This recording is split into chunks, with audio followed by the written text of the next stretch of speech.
Hello, good morning, and happy Friday, Math 7 students. So today we're looking at notes for 4-5, solving multi-step equations. So we're just kind of stepping up the ladder here. We started off with one-step equations, then the two-step, then we had to do some distribution, then a little harder distribution with everyone's favorite things, fractions. And now we've got like multi-step equations here. We're going to have to do like 3 or 4 things. So your steps for success, starting off with these wonderful things. Let's see, we've got 5 of them. I think I can squeeze them in. The first step for success is, just like it has been in the past, is to always start with that distribution. Distribute. There we go. So step number 1, distribute. That's what you're always going to start with.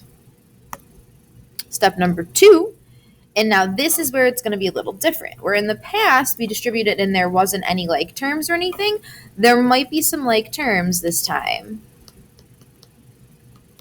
that need to be combined. And just for anyone who might need a reminder of what like terms are terms that have the same variables and exponents. But dealing with these equations, we're not really going to be seeing the exponents a lot, so you just have to focus on not combining pieces that don't have the same variable together.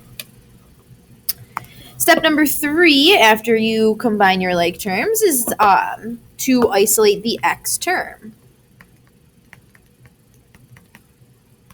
And I put this x in little quotations here because it doesn't have to be x, right? It could be y, it could be a, it could be b, it could be any letter of the alphabet. So then you're going to isolate the x term. Step 4 is to then isolate the variable. And last but not least, step 5 is to check yourself. Yeah, I don't know what that was either. Whew, there we go. And one little last reminder here that you're going to isolate that x term and isolate that variable using those inverse operations,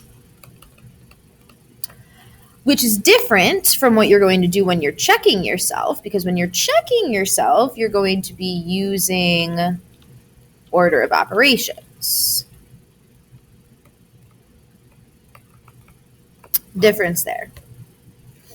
And when we say order of operations, we mean that gems. All right, so those are your 5 steps for success. Distribute, combine like terms, isolate the x term, isolate the variable, and check yourself. Boom. We'll start the first example next.